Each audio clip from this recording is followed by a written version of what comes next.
So Sunday we're going to be talking about the story of David and Goliath, and I've preached a few times on David and Goliath, but what I wanted to do a little bit differently was I really wanted to focus in on comparing David and Goliath, and just comparing David to why he would be such an unlikely hero. Because I think that in our lives today, there's a piece of us that all feel like when things get hard that maybe we're not going to make it through for one reason or another. And so many of you probably have heard the story of David and Goliath. It's basically the Philistines against the Israelite army. They had territories that were constantly up next to one another, and these little fights would break out. And finally, they bring out their giant, and instead of all this blood being shed, they're thinking, hey, if we'll just one against one, give me your best warrior up against Goliath, and whoever wins, wins the war or whatever. And David, who is unlikely, ends up showing up to basically just bring supplies to his brothers. And here's Goliath talking smack, and he goes to the king, Saul, and mentions to him that he would like to be the one to go out there against Goliath. And David's a small little thing. And anyway, he goes out there and he defeats Goliath. So there's actually 5 points, but I just want to hit three reasons why David is pretty unlikely to kind of beat Goliath. I think if you're Nigel, you watched WF WE now. Oh, that's right. You can tell I haven't been around a while. WWE wrestling, and you have you've got these big guys going out against these no names, and you just watch them, kill them, pretty much just go crazy on them.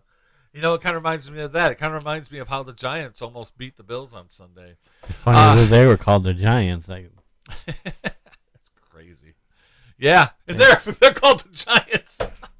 that was on. I didn't play that. So anyway, but so what were one of the things? Well, one of the things is that David was a youth. He was inexperienced. Most scholars say, and they play it safe by saying that David was probably between the age of 15 and 20. 15 and 20 years old, going up against this well-seasoned warrior like Goliath. I mean, that's absolutely crazy. And, I know there's been times in my life, and probably in your life, Nigel, too, where you felt kind of like this isn't going to go well for me, or I can't do this because I'm too young. Now, I know that we're getting older. That probably comes up a little less. But still, when we were younger, I remember thinking, I don't even know how I'm going to do this. This is I just feel too young, too inexperienced, But it's not about the inexperience of David. It's really about the power of God moving in and through David. So that was one thing that was kind of against David. The other thing was a lack of armor. When you went into battle, there were certain things that you wore to protect yourself in the battle. And when King Saul tried to put those things on David, it didn't fit. And David was like, I can't even do this, So he had a lack of armor, which means he probably had a lack of maybe, I don't know if the word skill is the right way to put it, but a lack of tools. Yeah, but it weighed him down. He couldn't even fit. The stuff was too big for him. I mean, Absolutely. I wouldn't want it either. Right. But if he had the stuff that was his size, it probably would have been helpful, So that kind of made him, man, I've got to, how is this guy David going to go in without any kind of armor, to go and actually beat this giant? And yet, we felt that way too. There's been times when I thought, I don't have the talent or the gifting to do this. You know what I'm saying? And but again, it's not about us, but it's about God in us, right? And then the last thing is David's family background. Most of he didn't have any kind of lineage, or his family wasn't like this hugely respected family. It wasn't be like when David comes to Saul and Saul's like, hey, I know your family, you guys are gifted warriors, jump right in there. It was more like, dude, you don't really know what you're saying. And what was strange is I can't believe Saul even let him do it. But he did, And ultimately David defeated Goliath. And, in our lives, there are always going to be giants that show up in our lives, things that come against us that seem impossible, improbable for us to be able to move forward with it. But I think that we just have to keep in mind, again, that it's not about us, it's about God on the inside of us. Anything you were thinking when I was sharing that, Nigel? Not really, but I mean, Yeah, I mean, it's the ultimate story.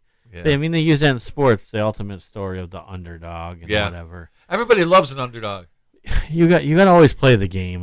Yeah. Like speaking of the Giants, I never thought what was going to happen happened, and lucky. That was pass interference, by the way. To win. What are you going to do though? I mean, Bills fan, that's a pass interference. Sorry. Yeah, but if they would have finished the half with a field goal, they never would have been in that problem. That's true. They can complain all they want, but you got to come up with points at the end of the half there. Yeah, something. But anyways, you just never know. That's why you play the game. You just never know. And but the thing is about saying you never know. The other thing is with God, all things are possible. They also know that we win. We've already won. Sometimes we forget. I talked about authority last night on Retro Rock. Sometimes we forget to use our authority and we just get beat down. Yeah. We're not supposed to get beat down in life. Jesus already won. We have to walk in our victory. Absolutely. And that's part of it. We may feel like a little dog, but we're not. We're a giant with God. We are bigger because God's right beside us. He's at the right side of God, and we're right there with him. So we have everything. We have all the tools to win. We've already won. He's won, and we have all the tools to win whatever circumstances come our way. We just have to stand in faith and use the name of Jesus and our authority that we have from the Bible. And I think that's huge too, because we tend to look at ourselves instead of looking at God, and how big He is and how much bigger He is in our circumstances, And when we focus too much on the circumstance or ourselves being able to fix the circumstance, that's when doubt and unbelief kind of jumps into our lives, and it's not good. So right. Well, we got to get to a song.